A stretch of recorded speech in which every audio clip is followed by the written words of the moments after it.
everybody, Jeremy Hengy with Superior Smokers. Hope you're doing well. When I started talking to Jeremy Yoder, the mad scientist, a couple years ago about creating a smoker, there were a few things that we had to accomplish when we created it.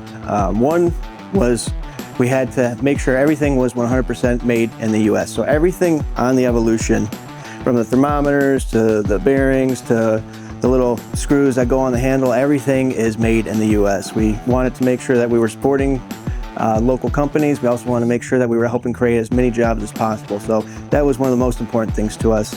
The other thing was we wanted to make as premium of a smoker as possible. In our minds, it had to be like the Lamborghini of smokers. As many premium features as we could put on it, that's what we wanted to do. The other thing was obviously cook well. You pay all this money for a smoker and you can't utilize all the grate space. Usually the first part of the grate by the firebox, it's too hot. You can cook chicken there, but you usually can't put a brisket or a pork butt there. It'll just get way too hot. It'll burn. It's not going to give you the results you want. We wanted to make sure we designed a smoker that if you were going to pay for a 125-gallon smoker, you were going to be able to use every single square inch of that grate space. And by these funny angles on the smoker, the second smokestack, the scoop baffle plate, the semi-insulated firebox, we were able to accomplish that.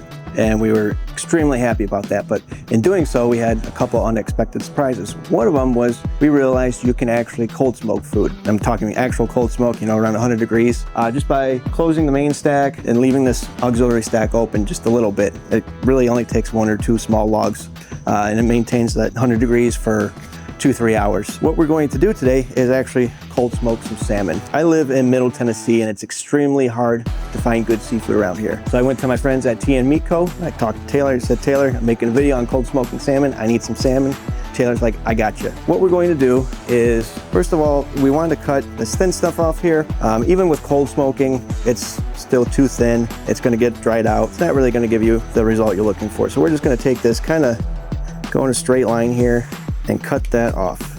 And we will absolutely be using this still. That does not go to waste. So all I do is I leave the skin on it. I just cut it into fillets. And then what we're going to do is a dry brine. So I mixed up this dry brine here. All it is brown sugar, salt and pepper. This right here is 4 cups brown sugar, 2/3 cup salt, and 4 tablespoons of pepper. I can't tell you how fantastic this turns out every time I make it. It's my wife's favorite thing that I smoke. It's basically everybody's favorite thing that I smoke. Everybody loves to smoke salmon. So all we're going to do is take a little bit of this dry brine mixture. Just dump a little bit in the bottom of the pan.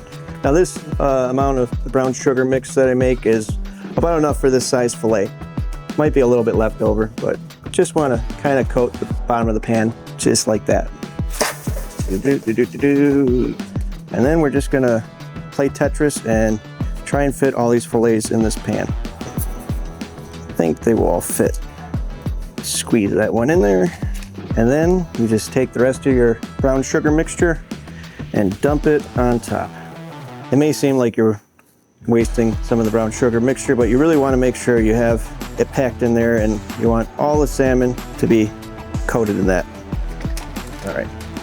So we'll just cover this, and then we're just going to put this in the fridge. I found that you want to keep it in the dry brine for at least 7 hours. I usually try to just do it overnight. It's about midnight here actually, and I'm going to be putting this on probably around 10 o'clock in the morning tomorrow. So this will have plenty of time to sit in the brine. And then in the morning, all we are going to do is take the salmon out of here, rinse off most of the brine mixture, and we're just going to cold smoke it. Super simple. If you do it this way, you're really going to impress your friends and family. They're going to love it.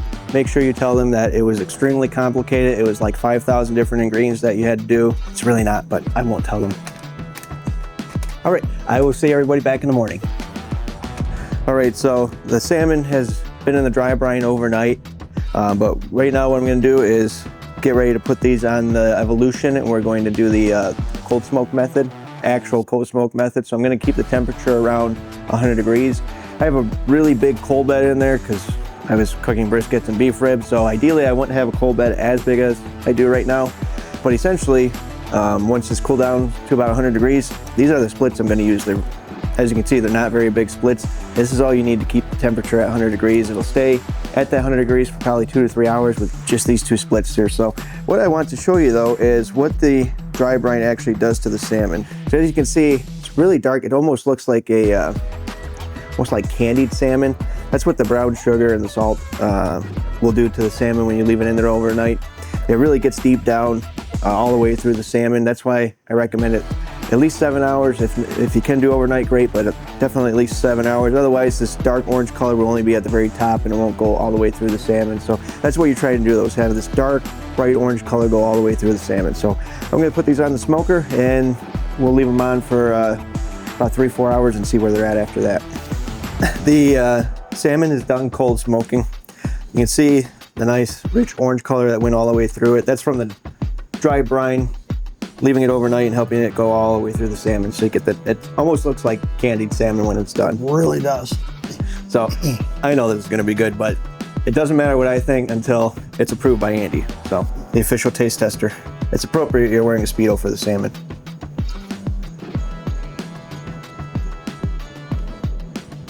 Now I want to try some. That's good. That really is good.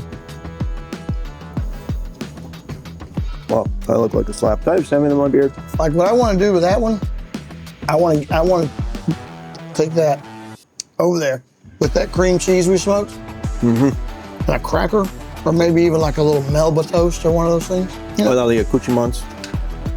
the accoutrements. You need the accoutrements. Layer it.